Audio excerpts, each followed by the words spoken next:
Your son made me pregnant. Excuse me? Pay $30,000 as alimony. When I picked up the restaurant's phone, I was told that with a young woman's voice suddenly.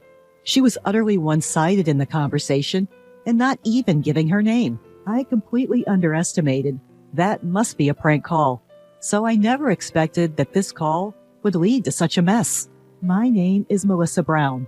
This may sound self-flattering, but I run a popular restaurant somewhere in New York City.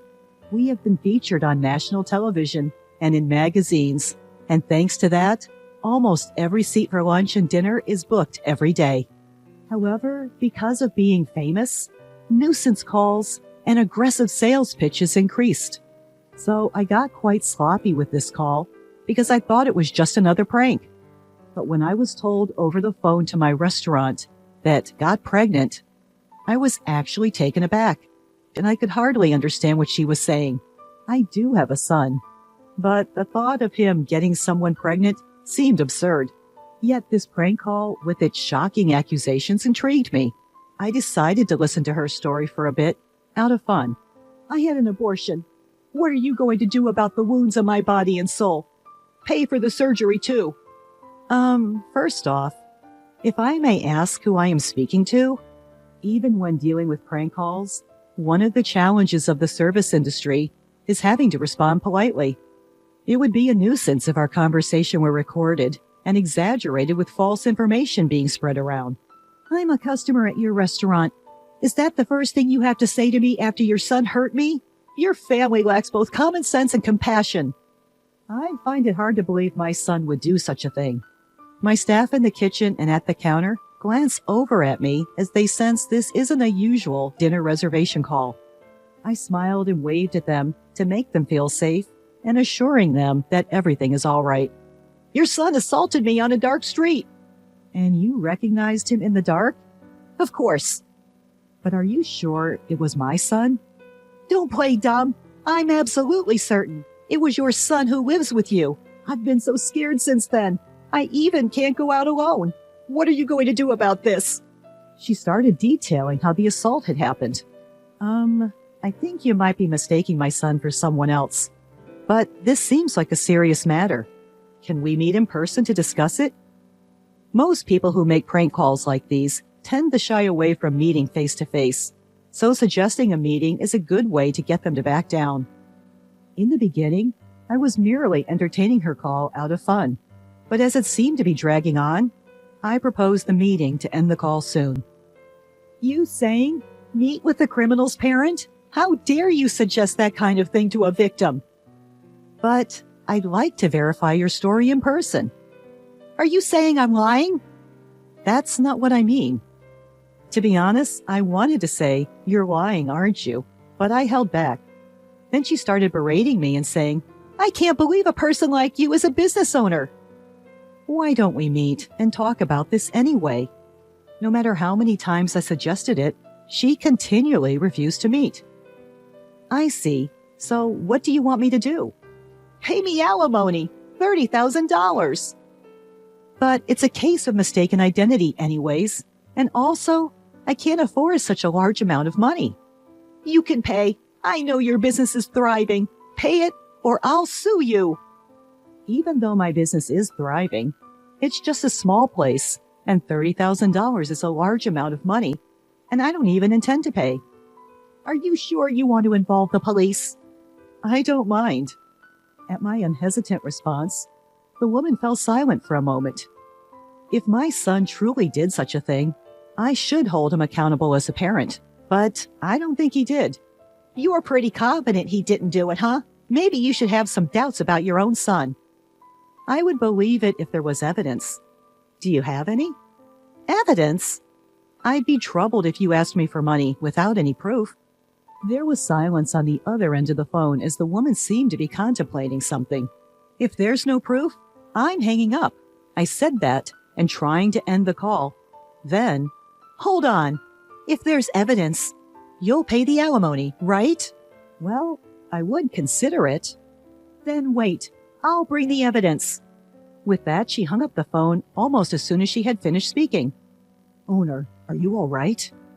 There's no problem. It's just a prank call. One of my employees, Mr. Murphy, voiced his concern, so I reassured him like that. There's no way she has any proof, so I don't expect she'll call back again. But I have an uneasy feeling that she might barge in and cause a scene at the restaurant. In the evening, while preparing for dinner, I had completely forgotten about the phone call. Mr. Murphy ran up to me, holding a manila envelope in his hand, with his face as pale as a ghost. "What's the matter? It's not like you to run in the restaurant." "Owner, this came."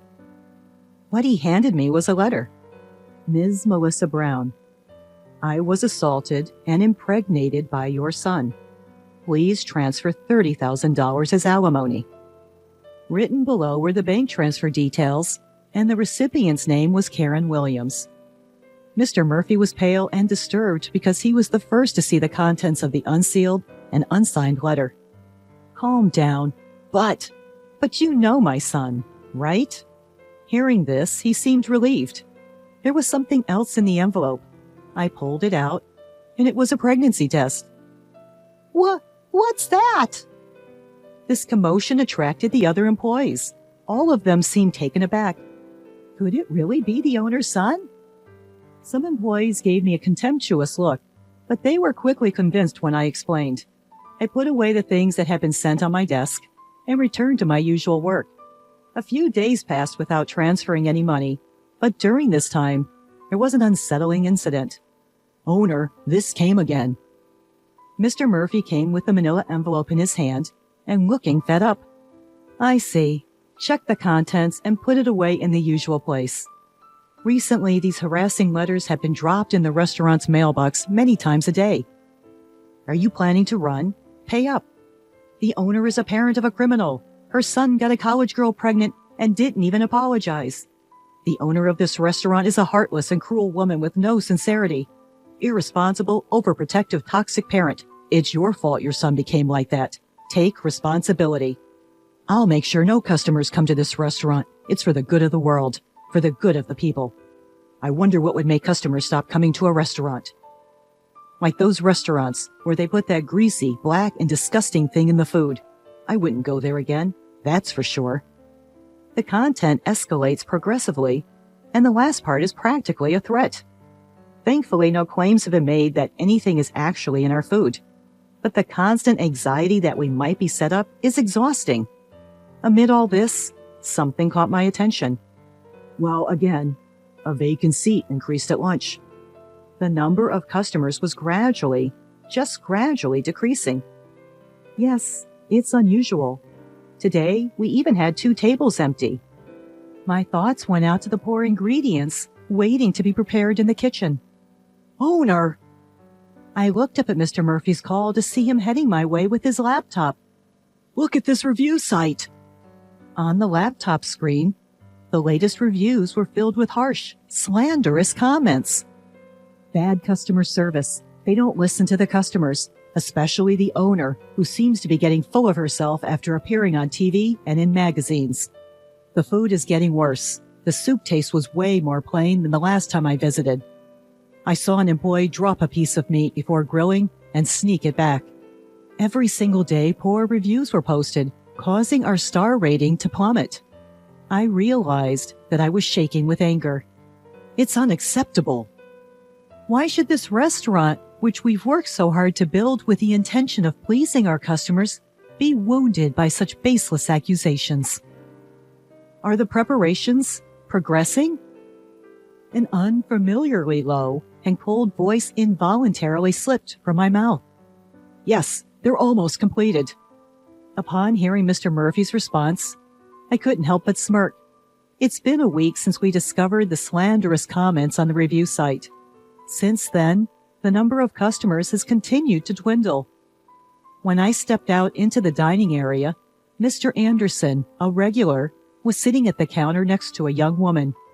"Mr. Anderson, thank you, as always." "It's tough for you lately, Melissa." When I greeted him, Mr. Anderson offered me words of consolation. Well, this job is my lifeline. I smiled and replied. Mr. Anderson shook his head sympathetically then. "You're strong. especially considering your son's predicament. But don't lose hope. I'm on your side, Melissa. We'll support your son as he atones for his actions." "What?" I was taken aback and couldn't understand what he was talking about. "Well, I noticed this place is quieter than usual, so I was wondering what happened. Then this young lady here kindly showed me a webpage about this restaurant." With that, he gestured towards the pretty woman in her early 20s sitting next to him. "I really feel for you. I love this place, so I thought I'd come here more often to help out in any way I can." Come to think of it, I recalled seeing this girl in the restaurant quite frequently recently. "Excuse me, but what's written here is a misunderstanding. The regulars here were wondering why the place has been so empty recently, so I explained it to them." "What?" I doubted my own ears and trying to make sense of what she was saying. I mean, it isn't sad not to know the truth. Besides, I thought the owner would be happy to know that people like me and Mr. Anderson still come to this place. You've been spreading online rumors, which we're not even sure of, to our patrons? I unintentionally raised my voice, forgetting all about formality. "Wow, it's scary. The internet says the owner is a terrible person, and I thought it wasn't true, but it seems you really are like the parent of a man who assaulted women. I suggest that you should apologize if you think you did something wrong." She twisted away from me. Her movements were as if she expected me to punch her, even though I had not raised a hand. "Miss, that's not a nice way to talk. Melissa's probably tired from all the things happening." Mr. Anderson defended me, but that wasn't the point. I was about to explain that the fundamental issue was different, then suddenly her bag fell from the back of her chair. It must have moved while she was twisting and turning. Despite my simmering rage towards her, my service industry instinct kicked in, and I moved to pick up her bag. But then I saw it. Karen Williams? The name written on the student ID card that had fallen out stopped me in my tracks. "No worries, I'll pick it up myself." She hurriedly got off her chair to pick up her bag and ID, but I got there first. "Hey, give it back!" But it wasn't a mistake. That name was the one on that letter with a pregnancy test, which wouldn't even serve as evidence of anything. "So it was you. I've been looking for you, Karen Williams." "Ah, I must have swapped it with the friends by mistake. I'm not Karen." "Your face and the one on the ID are the same. Interesting. So you're a student at Central College?" "No, I'm telling you, you're mistaken." Beside her, who started being flustered, Mr. Anderson was clearly puzzled and having no idea what was going on. "I'm going to sue you." My words spoken in front of a few scattered patrons caused everyone in the bar to turn around. "What? What did I do?" "I believe you're the one who knows really well what you did. Since we're all here, why don't we let everyone hear?" I looked around the bar. It was mostly filled with regulars. While it's nice to have regulars, it meant that almost no new customers were coming in. I couldn't help but feel furious about this young woman disrupting our business. "Let me start. Are you the one who called claiming my son assaulted you and impregnated you, demanding alimony?" I glared at her and pressing her for an answer. "Yes, that's me. I'm the one your son assaulted." Seeing that there was no way to deny it anymore, she admitted it surprisingly readily. "What? You want to embarrass me in front of all these people? This could backfire, you know, considering the reputation of your bar." She crossed her arms defiantly and completely brazen. Her attitude only served to fuel my anger further. "Mr. Murphy, bring everything over." I instructed him to hurry up and bring me a laptop from the store's office, along with a stack of envelopes and documents that could be about 4 inches high. "Was it you who kept sending harassing letters to the store over and over again?" I read some of the letters in a loud voice so that other customers in the store can hear. "Pay up or run. This owner is a criminal's parent. Her son impregnates a college girl and doesn't even apologize. Poor souls being forced to eat food from this woman's restaurant. I'm sure I'm going to make customers not come to the store. It's for the greater good." Some were covering their mouths at the harsh words among the regulars who heard the content. This is completely threatening. There's no evidence that I sent this letter. Maybe some outsider who heard the rumors sent it just for fun. As she was desperately making excuses, I silently opened my laptop and presented her with the screen of another review site. Some of you here may have seen this, the defamation on this review site. You did this too, right? I'm saying, where is the evidence? Are you all right in the head? Evidence. You seem to love evidence so much, even though the one you presented is such a mess. I showed the first received letter and the pregnancy test to Mr. Anderson, who was nearby. This is the pregnancy test she brought as evidence.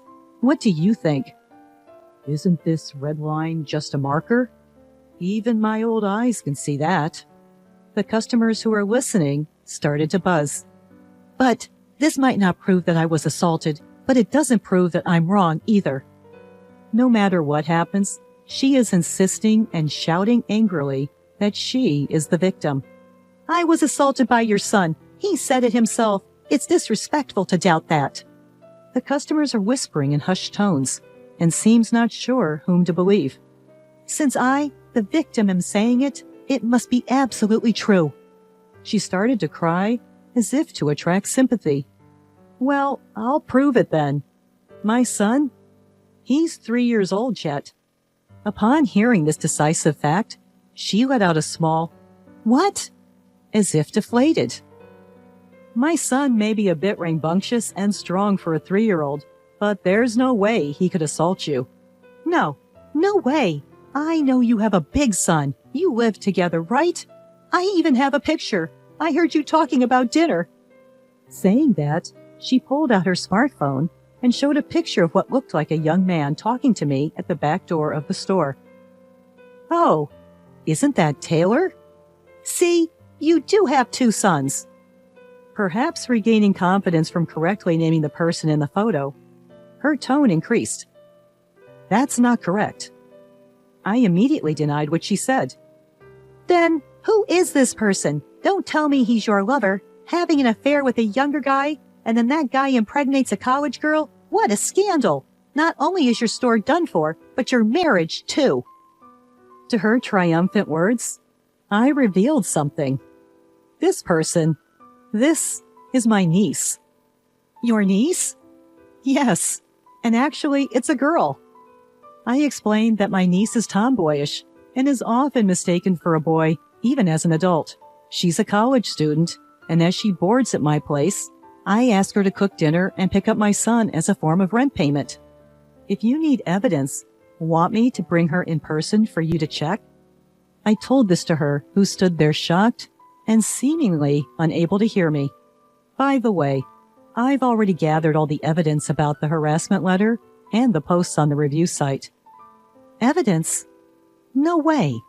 She seemed like she might collapse any second and turned to face me weakly. I've already consulted with the police and my attorney. I explained step by step the preparations I've made with the help of Mr. Murphy, one of my employees. The first piece of evidence was a letter from her with fingerprints that matched those on the harassment letter. All posts on the review site were confirmed to be from the same person after a disclosure request. With no way out, she sunk to the floor as she drained. You were just saying that it's better to apologize quickly if you've done something wrong, weren't you? She mumbled something while looking pale and looking down, but I couldn't make out whether it was an apology. I will contact the police about you. I'll inform your parents and your college as well. Be prepared for a lawsuit for emotional distress damages. No, please don't do that. I'm still a student. Please spare me.